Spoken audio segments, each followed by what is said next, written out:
Hola a todos, espero se encuentren muy bien y muy motivados a la hora de presentar las pruebas a ver. En esta lección vamos a ver algunos ejemplos de preguntas relacionadas con la prueba de ciencias naturales y en forma específica preguntas relacionadas con la asignatura de química. Empecemos entonces con el primer ejemplo de pregunta relacionado con la asignatura de química. Para ello recordemos que el ICFES evalúa por competencias y en el área de ciencias naturales existen tres competencias. La primera es el uso comprensivo del conocimiento científico, la segunda la explicación de fenómenos y la tercera es la indagación. Vamos a ver un ejemplo de preguntas relacionado primero con el uso comprensivo del conocimiento científico. Esta primera pregunta nos dice lo siguiente: en 4 recipientes se vierte la misma cantidad de agua con diferentes contenidos de sal. A cada recipiente se le mete un trozo de metal de 5 gramos, 5G. El dibujo que representa el recipiente que contiene la mayor concentración de sal es una de estas 4 opciones, puede ser la A, la B, la C o la D. Este tipo de problemas nos invitan a que tenemos que ser muy analíticos, muy comprensivos con el enunciado que estamos considerando.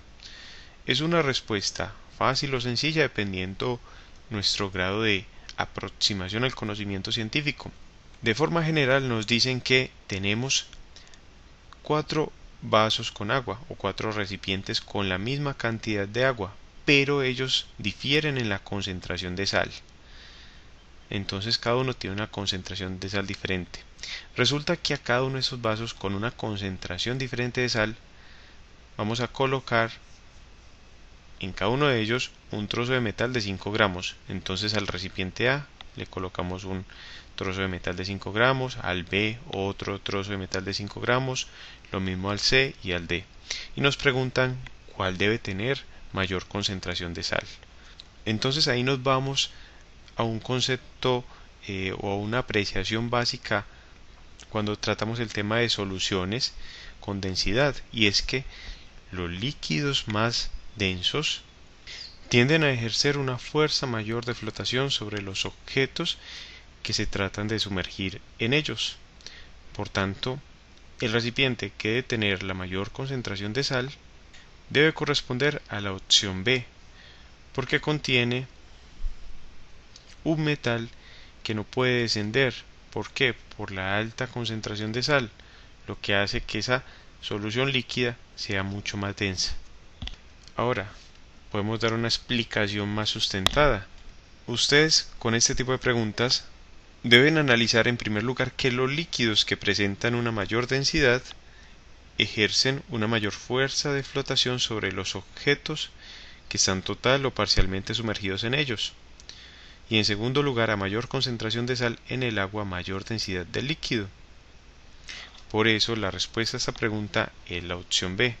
Esta es una pregunta de las más fáciles, de las más sencillas, y más adelante veremos otras con mayor grado de dificultad. Ahora, ¿por qué es una pregunta de uso comprensivo del conocimiento científico? Porque nos remite a qué tanto entendemos este concepto de densidad y de fuerza de flotación en los temas de la ciencia, en forma específica en temas químicos y también los relacionados con la mecánica de fluidos. Vamos a una segunda pregunta, también relacionada con el uso comprensivo del conocimiento científico. Esta pregunta nos dice lo siguiente: el siguiente dibujo muestra los puntos de ebullición de 5 líquidos. Tenemos entonces 5 líquidos indicados por 1, 2, 3, 4 y 5. Cada uno con una temperatura diferente. Ahora veamos de qué se trata esa temperatura. Si se mezclan los 5 líquidos, se espera que, por destilación, el orden en que se separen sea A, 1, 2, 3, 4 y 5. La B, 5, 4, 3, 2, 1. La opción C, 5, 2, 1, 3, 4 y la opción D, 1, 3, 2, 4, 5. Tenemos entonces 4 opciones respecto del orden en que se separan o en que se espera se puedan separar estos 5 líquidos por destilación. Debemos recordar primero qué es la destilación o tener presente cuál es el fundamento básico de la destilación. La destilación se utiliza para separar líquidos miscibles, es decir, que forman una sola fase, por tanto pueden formar soluciones, pero que tienen diferentes puntos de ebullición. ¿Y qué es el punto de ebullición? Es la temperatura a la cual un líquido pasa de la fase líquida a la fase vapor. Aquí nos dan 5 líquidos, cada uno con valores de temperatura diferentes, valores de temperatura de ebullición diferentes. Por destilación, entonces estaríamos calentando una mezcla de estos 5 líquidos. Al ir calentando, ¿qué podemos esperar? Que se vayan separando primero los líquidos que presentan un más bajo punto de ebullición, porque son los que más rápidamente voy a alcanzar. Si observamos estos 5 líquidos, vemos que el que tiene más bajo punto de ebullición es el líquido 5. Luego es de esperar que este sea el primer líquido que se separe por destilación. Si este es el primer líquido, el líquido 5 que se separa por destilación, de acuerdo con las opciones dadas, descartamos la opción A y la opción D y nos quedan la opción B y la opción C, porque primero se va a separar el líquido 5. Ahora miremos cuál líquido se separa después del líquido número 5. Debe ser el que le sigue en orden de magnitud. Vemos que el líquido número 2 tiene punto de ebullición 95 grados centígrados, o sea que después de que se separe el líquido 5, se va a separar el líquido 2, y de las dos opciones que nos quedan, se descarta la B y nos queda entonces la opción C, que nos dice que luego del líquido 5 se separa el líquido 2 por destilación. Y ahora verificamos el resto de líquidos de acuerdo al orden dado. Después del líquido 2, según esos valores de las gráficas, debe separarse el líquido número 1, que es de 100 grados centígrados su punto de ebullición, y le sigue el líquido 3 y posteriormente el líquido 4.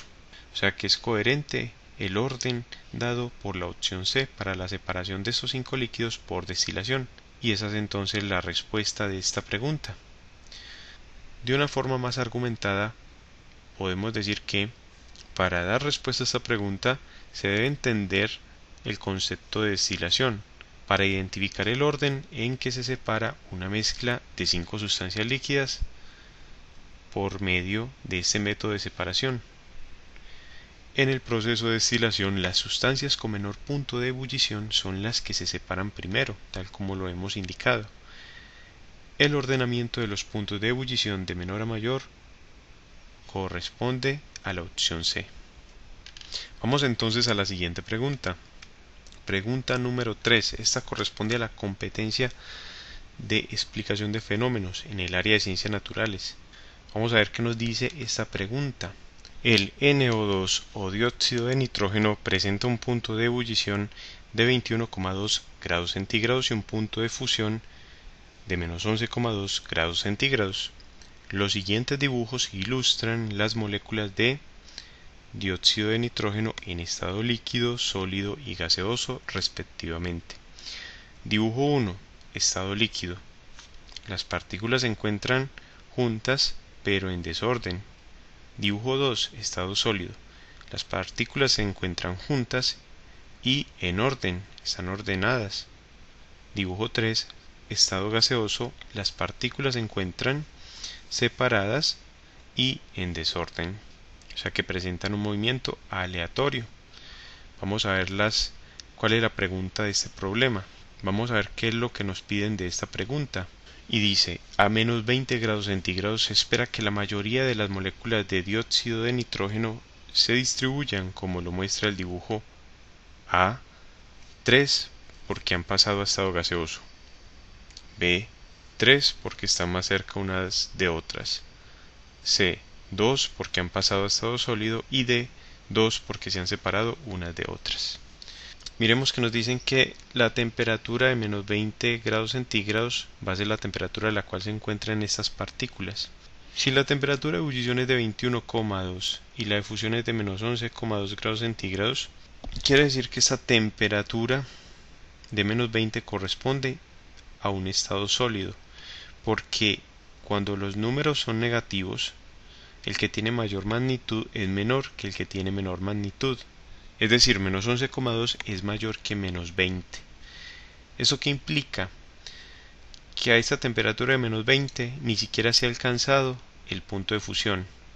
Recordando que el punto de fusión es la temperatura a la cual un sólido pasa al estado líquido. O sea que a menos 20, con esos valores de punto de fusión y punto de ebullición, el dióxido de nitrógeno se encuentra en estado sólido. Y si está en estado sólido, nos quedan entonces las opciones C y D y descartamos A y B. A y B porque estas nos hablan del estado 3, que es el estado gaseoso. Para poder estar en este estado, esta sustancia debe tener una temperatura mayor a 21,2, pero ni siquiera alcanza el punto de fusión, o sea que está en estado sólido. Nos queda la opción C y la D. Vamos a ver en qué difieren estas opciones. La C dice que es el dibujo 2 porque han pasado a estado sólido, y la D dice que es el dibujo 2 porque se han separado unas de otras. Con lo que se observa del dibujo 2, las partículas de este dióxido de nitrógeno están juntas y están ordenadas, o sea que no están separadas. La separación se da en el estado gaseoso, por tanto se descarta la opción D y nos queda la opción C, que nos dice que es el dibujo 2 porque han pasado a estado sólido, un estado donde están las partículas juntas y ordenadas. Como una respuesta más detallada a esta pregunta, podemos decir que ustedes como estudiantes deben identificar cuál será la distribución de las moléculas de un compuesto dada una temperatura determinada y deben seleccionar la explicación correspondiente a este fenómeno, o sea que siempre miramos en qué temperatura estamos. En este caso el dióxido de nitrógeno se encuentra en estado sólido a menos 20 grados centígrados y por tanto su distribución es la mostrada. Terminamos entonces este video con estas 3 preguntas de química sobre prueba saber relacionadas con la asignatura de química. Te invito a que sigas estudiando con nuestras lecciones, a darle me gusta a este video tutorial si te ha sido de utilidad y a suscribirte a nuestro canal Aula Más, tu canal para aprender más.